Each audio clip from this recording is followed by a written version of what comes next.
पाना हरी बाबा जी कोई भुखा प्यासा ना होवे जग अंदई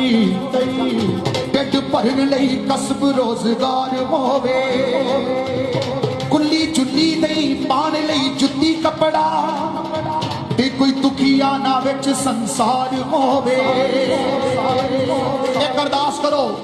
नशियां विच ना रुले जवान पीढ़ी नशियां विच ना रुले जवान पीढ़ी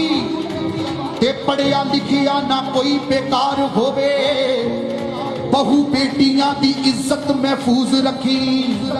बहु बेटियां दी इज्जत महफूज रखी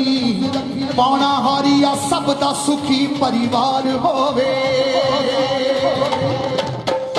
ए साडी अरदास जोगिया ए साडी अरदास